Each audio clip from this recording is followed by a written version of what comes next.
அம்மா சாரு, அவங்க எல்லாம் வந்துட்டாங்க, சீக்கிரம் அம்மா. வந்துட்டாங்களா? வாங்க வாங்க. மாமாவுக்கு இருப்பாரு மாமியா? ஐயோ கண்ணு, அப்பா முடியலப்பா. ராஜா கண்ணு, நான் உங்க மாமி இல்ல, உங்க மாமியோட காலேஜ் ஃப்ரெண்டு. இத பாரு, கல்யாணம் ஆகி 8வது மாசத்துல உங்க மாமி இதே ஷேப்ல தான் பாப்பேன். ஏன் சார்?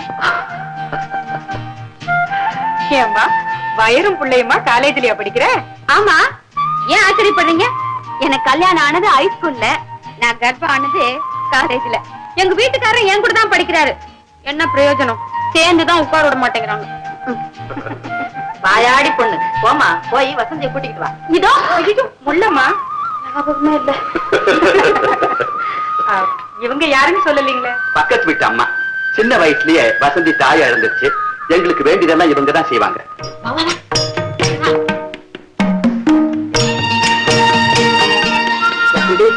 நீ ரொம்ப அதிர்ஷ்டசாலி. மாப்பிள்ளைய லேச பாத்துக்க. பாருங்க.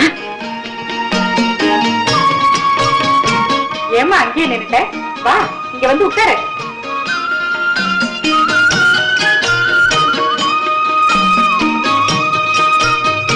என் தம்பி உன்னை எங்கேயோ பார்த்தானா, உன்னைத்தான் கல்யாணம் செய்துக்குவேன்னு பிடிவாதம் பண்ணி என்ன இங்க கூட்டிட்டு வந்திருக்கான். ஆமா, உன் பேர் என்ன? வசந்தி. அப்போ கல்யாண விஷயம் எல்லாம் நல்ல நாள் பார்த்து முகூர்த்த தேதி குறிச்சிருவோம். மணமகள் வசந்தி எம்ஏ, மணமகன் பாஸ்கர் எம்ஏ, வரவேற்பு சாம்பு WMA. என்னடா என் பொண்டாட்டி MA தானே, சேர்த்து போட்டுக்கிறேன். போடு போடு. பாஸ்கர், நீங்க கட்டி இருந்த கோட்டை இடிஞ்சு போயிடுச்சு. பச்சி பறந்துடுச்சு பாஸ்கர். என்ன வசந்திக்கு வேற இடத்துல கல்யாண ஏற்பாடு நடந்துருச்சு.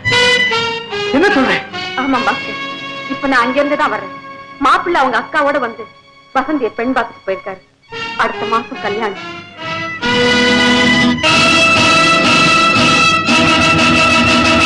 வசந்தி என்ன ஏமாத்திட்டாளா? இல்ல பாஸ்கர், உங்களையே நீங்க ஏமாத்திட்டீங்க.